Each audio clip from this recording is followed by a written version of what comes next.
Hello everybody, I'm Dan Murrell, and I want to talk today about the Alamo Drafthouse. Now, if you don't know what the Alamo Drafthouse is, it is a theater chain that started in Texas and rose to fame for a couple of reasons. Its dine-in service, where servers bring you food and drinks during the movie, and its zero-tolerance policy for talking and texting during the movie. Shh! And no texting! Since the late 90s, the Alamo Drafthouse has had a reputation for being the destination for movie lovers. But in recent years, and especially in the last few weeks, many have begun to question whether it is still the cinephile paradise that it used to be. So I'm going to break down how the Alamo Drafthouse became a fan favorite and why that status is now in serious jeopardy. The first Alamo Drafthouse theater opened in 1997 in Austin, Texas, founded by Tim League and his wife Carrie. At first, the Alamo didn't play first-run movies. They were a second-run theater, akin to what people used to call a dollar theater, getting movies months after their initial release.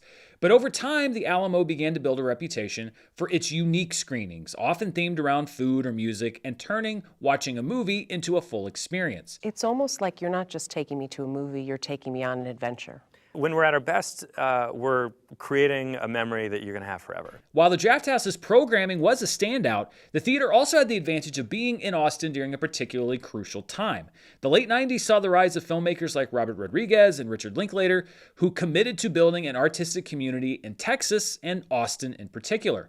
Given that the Drafthouse catered to film lovers, the theater was able to attract Hollywood directors as both fans and to show their movies and other special programming. Through the Austin Film Society, which Richard Linklater founded in 1985, Quentin Tarantino also decided to host his own semi-annual film festival in Austin starting in 1996, and when the Alamo Drafthouse opened, it became a natural home for the celebration.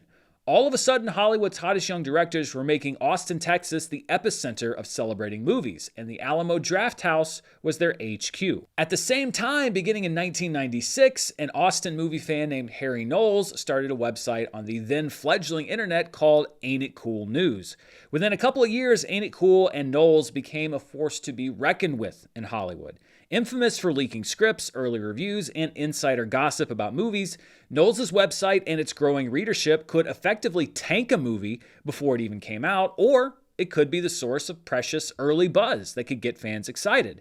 Soon, begrudging Hollywood executives were forced to acknowledge that this movie nerd in Texas wielded real power, and studios and directors began to give Knowles access to talent and early screenings in hopes of capturing that early good buzz, or at least not landing on Knowles' bad side. As Austin's now most famous movie fan, Knowles had a close relationship with Tim League and the Alamo Drafthouse, and the theater became the destination for Knowles' own annual film festival, a 24-hour movie marathon that doubled as a birthday party called Butt-Numb-a-thon. This soon became a coveted venue for directors who wanted to start building buzz about their films. 2003's Butt-Numb-a-thon alone featured a screening of The Lord of the Rings, The Return of the King, with Peter Jackson, Fran Walsh, and Philippa Boyens doing an in-person Q&A, a screening of Sky Captain and the World of Tomorrow months before its release, and Mel Gibson presenting The Passion of the Christ in person for its first public screening 4 months before it hit theaters. This is where I first heard about the Alamo Drafthouse as a frequent reader of Ain't It Cool News because, well, I was a movie nerd and still am. I would anxiously await the recap every year where the surprise lineup of what played at Butt-Numb-a-thon was revealed. And to me, the Alamo Drafthouse sounded like the coolest theater in the world. Tim League would go on to found his own film festival, Fantastic Fest, in 2005, which featured weird, buzzy, fan-favorite movies that attracted a passionate young crowd. That festival is still going today. And with all the buzz and Hollywood directors showing up in Austin and young movie fans making Austin a film lover's mecca, the theater chain was attracting national attention. In 2005, Entertainment Weekly listed the Alamo Drafthouse at number 1 on its list of movie theaters that are doing it right. It was a reputation that Alamo was ready to capitalize on. From 1997 to 2003, the Drafthouse had opened 4 locations, all of them in Texas and 3 of them in Austin. Between 2004 and 2012, the Alamo expanded from 4 locations to 11 operating locations, including their first 2 locations outside the state of Texas. By the end of 2013, the Alamo Drafthouse had 18 theaters operating nationwide, a 63% increase in just 1 year. Expansion continued over the next few years, and by 2017, the Alamo Drafthouse had 28 locations, including franchise locations that were operated separately that more than doubled their locations in just 5 years. Things were looking good for the Alamo Drafthouse in 2017, but that year also saw the company face its biggest controversy to date. In September 2017, right before the Me Too movement shook Hollywood to its foundations, Tim League came under fire for hiring writer and critic Devin Faraci, who had resigned from the Alamo-owned movie website Birth Movies Death in 2016 after he was accused of sexual assault, to write for the Fantastic Fest program guide without disclosing his employment to others in the company. Later that month, Harry Knowles was also accused by multiple women of sexual harassment and assault. And League came under further fire after one of the women who accused Knowles also alleged that she had told League and his wife about Knowles' behavior years before and had been told to just stay away from him. League and his wife apologized for their inaction. 2017 was a turbulent year for the Alamo Drafthouse, and 2018 brought what some might describe as the moment that everything changed forever. In 2018, the Alamo Drafthouse sold a major stake in the company to Altamont Capital, a private equity firm whose specialty is, in their words, transforming and scaling lower middle market companies. And under Altamont, the Drafthouse did indeed continue to scale its business. 8 more locations opened in 2018 and 4 more in 2019, bringing the Alamo up to 40 theaters, nearly quadruple the number just 7 years earlier, with more expansion planned. As a new decade kicked off, it seemed like the Alamo Drafthouse was primed to put its recent troubles behind it and continue to grow. But the Drafthouse's problems were just beginning. There will come a time in the future where it is safe. I can't say when that is. We are just getting started in this deep dive on the Alamo Drafthouse, but before we go any further, I want to thank the sponsor for this video, Chubbies. We are bearing down on the last cold weeks of winter. Grit your teeth, we're almost there, but let me tell you what I've been dreaming about. I've been dreaming about the day that I can throw these bad boys back on. These are my swim trunks from Chubbies. Ever since I got them, they have been my go-to if I'm going to the beach, if I'm going to the pool. The pool is more common considering that I live in Arkansas, but if I'm going swimming, I'm wearing these. I'm excited to get back in the warmer weather and enjoy some time in the sun, and spring break is going to be here before you know it. Chubby swim trunks are engineered with 4-way stretch fabric that are perfect for an all-day swim party or just lounging by the pool. And they're also super soft. They don't have that scratchy synthetic feel that you get from the trunks that you might already have in your drawer. And Chubbies is celebrating 15 years in business with the return of their iconic original shorts, still designed for comfort and built for stretch. With over 2.6 million customers, Chubbies proves that great shorts never go out of style. For a limited time, Chubbies is giving viewers here on the channel 20% off with the code DanMurrell at chubbiesshorts.com. That's 20% off your order with the code DanMurrell at chubbiesshorts.com. Give your thighs the VIP treatment they deserve with Chubbies, and hey, while you're there, why don't you support the show and tell them that I sent you. Just as the Drafthouse was primed to become a major player in the theater business, 2020 happened. All of a sudden, every Alamo Drafthouse location sat empty with no indication of when or if business would ever return. The COVID-19 pandemic damaged many industries, but the theatrical exhibition industry was acutely affected. Would movie theaters even be able to survive the pandemic? Some didn't. Several mid-sized chains either filed for bankruptcy protection or closed their doors altogether. Large chains were able to survive by taking on debt or, in AMC's case, benefiting from well-timed meme stocks. But there was no Alamo Drafthouse meme stock to save the day, and in 2021, the Alamo Drafthouse filed for Chapter 11 bankruptcy protection, listing assets of between $100 and $500 million and liabilities between $100 and $500 million. However, the company announced a plan to emerge from bankruptcy by selling to a new partner, Fortress Equity, another private equity firm that would now own Alamo alongside Altamont Capital and a few other investors. As part of the restructuring plan, Alamo also announced the closure of 3 locations, including the theater in Kansas City and the company's flagship theater located in Austin's Ritz Theater. The Ritz is now the home of Joe Rogan's comedy mothership. 2 other Alamo locations closed in 2021, and all 3 of its theaters in Arizona were rebranded after the franchise owner asked to terminate their Alamo franchise agreement.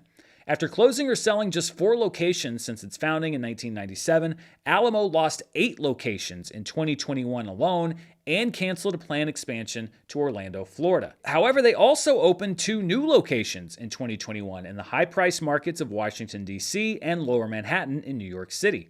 In 2022 and 2023, Altamont and Fortress oversaw theater openings in other big cities like Chicago, Boston, St. Louis, on New York City's Staten Island, and a second location outside Washington, D.C., even as the theatrical exhibition business struggled to recover from the pandemic and again from the dual writers and actors strikes of 2023.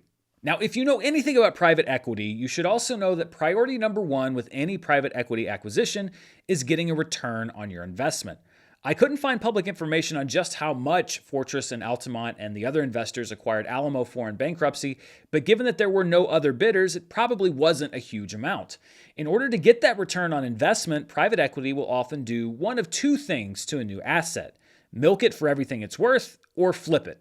And so it wasn't a huge surprise when, 3 years after being bought out of bankruptcy, Alamo was reported to be up for sale. And this is another instance where Alamo's fate was tied to a particular moment in time. In 2020, the US government officially repealed what were known as the Paramount Decrees, which, since the 1940s, had prohibited movie studios from owning movie theater chains. Despite this, no major studio had reportedly explored buying a theater chain since the decrees were dropped, probably because almost all of them had just invested billions of dollars into building out their own streaming services. But the only major studio that didn't do that was Sony Pictures, and in June of 2024, Sony announced that it was buying the Alamo Drafthouse theater chain for a reported $200 million. Sony faced an immediate crisis upon acquiring Alamo. 6 days before the sale was announced, all 5 of the chain's locations in the Dallas-Fort Worth area and one in Minnesota abruptly closed after the franchisee running those locations went bankrupt. The staff were all immediately laid off, and all eyes turned to Alamo's new owner to see what they would do. Sony eventually bought all of the theaters that were shut down and brought them back under the company umbrella, not as franchisees, but as official Alamo theaters.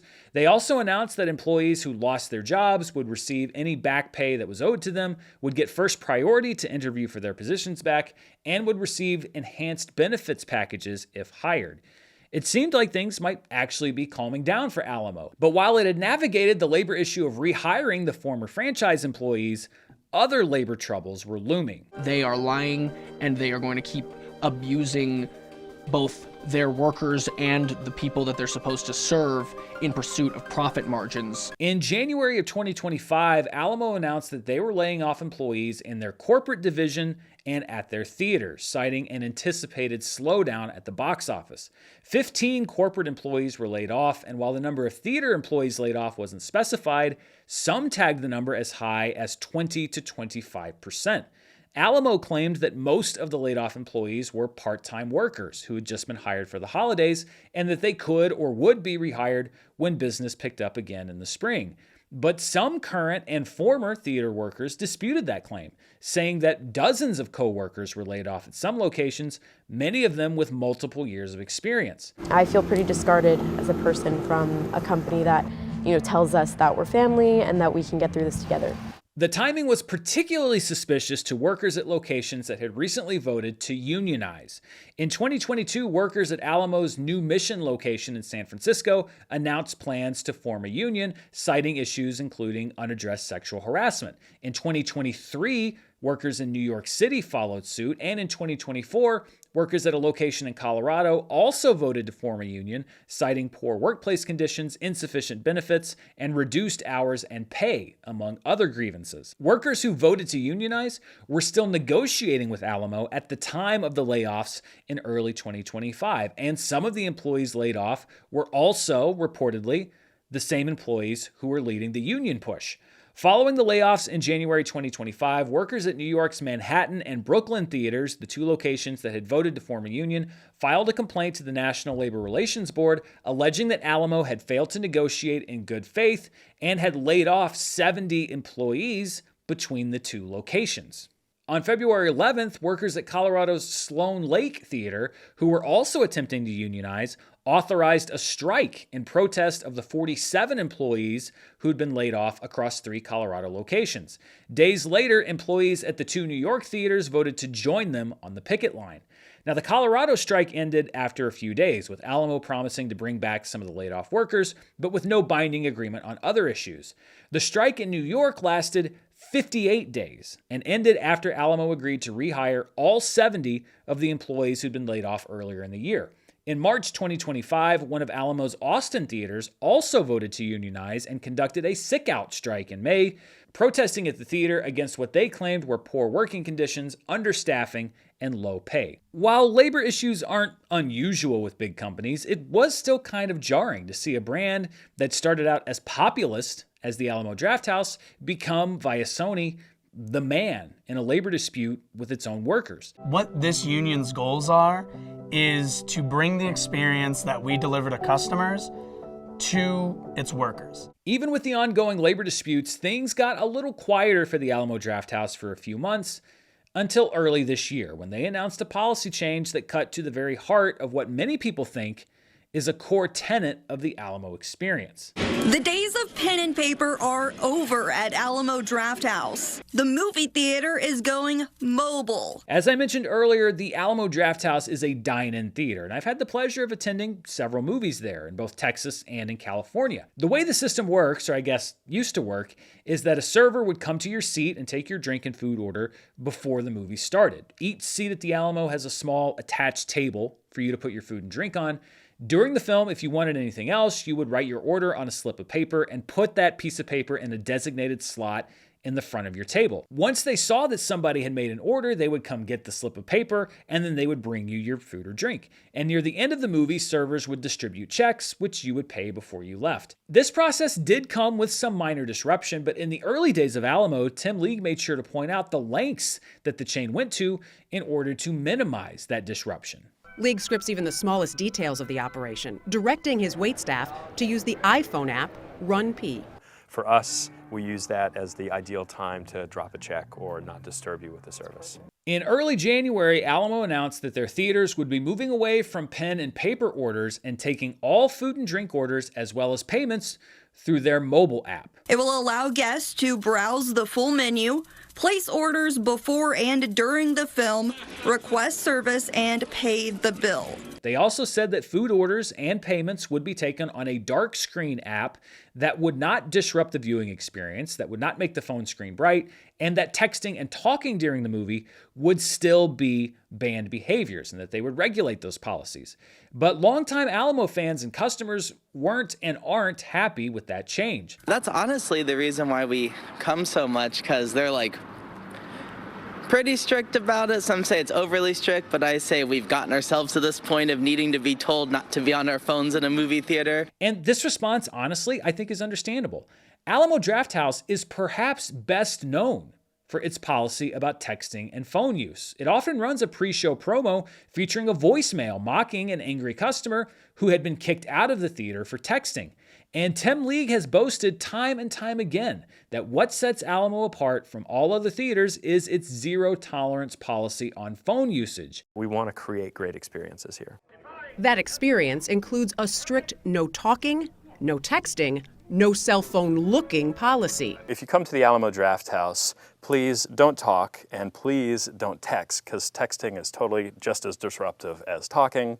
And if you do these behaviors, you're never going to be invited back to our living room ever again. Some employees have also expressed concerns that even though Alamo claims that the change will not result in layoffs or a reduction in base wages, that the new, more efficient system will result in their hours being cut. After all, if you don't need to have servers present in every theater to take orders and hand out checks, logic dictates that you'll need fewer employees working each shift. And a large-scale reduction in employee hours would risk inflaming the already tense labor situation at many of Alamo's locations. And for many, including myself, this just feels like the final betrayal of what the Alamo Drafthouse is supposed to be. What began as an almost mythical destination for film lovers has now become bogged down in the same issues that we see with every other big corporation. Private equity acquisitions, moves made to streamline the business that seem to hurt the most vulnerable workers, a bigger focus on profits over the product being offered, endless labor disputes, and a general degradation of what made the business special in the first place. And I think what makes this situation even more unique is the fact that it's not just one thing or one move. The Alamo rose to prominence largely because it was in the right place at the right time, but it seems like so many of the controversies over the past several years, or what people consider bad moves for the company, happened because they were at the wrong place at the wrong time. The Alamo business model seemed to be going just fine until the pandemic. The pandemic pushed them into bankruptcy. Bankruptcy pushed them into private equity. Private equity pushed them into the acquisition by Sony Pictures. And it seems like Sony Pictures, looking to cut costs, might be what's pushing them into making this change in policy in the first place. We may not know the answer to that question, but it seems like every time the Alamo turns around, it steps on another rake. And like I said, some of these controversies are completely self-inflicted wounds by Alamo and Tim League, and some of it is just bad luck. It's actually kind of fascinating how much luck has played in favor and against the Alamo Drafthouse. And if you're wondering why I'm devoting this much time to a relatively small movie chain with less than 50 locations nationwide, it's because what made Alamo special was that it was different. It felt like a safe place for movie fans, for the most enthusiastic supporters of the theatrical experience. I'm one of those supporters, and even I have to acknowledge that our numbers are dwindling. And it appears that the number of theaters offering a truly premium experience for movie lovers may be dwindling too. In 2013, just as Alamo began its first major expansion, Tim League sat down for an interview with the Winchester Star, which is based in Winchester, Virginia, the site of Alamo's first theater outside the state of Texas. At the time, the interview was a refreshing discussion about League's devotion to a premium theatrical experience. Now the article seems bitterly ironic. One section of the article reads, quote, "Operating capital isn't a problem anymore, but the Alamo brand has challenges. League said growth could change the company, so he's focused on staying true to its founding principles. I look at what we're doing now as we're going through a growth phase," he said, "and I hope we don't lose sight of why we got into this in the first place." So that's my little history lesson on the Alamo Drafthouse. What do you think? Do you think that we are seeing the end of a truly unique experience for moviegoers? Or do you think the reaction to this change is overblown? Let me know down in the comments below. And as always, stay tuned right here for the latest in movie news, reviews, box office, and more. Until next time, stay safe, and I'll see you then.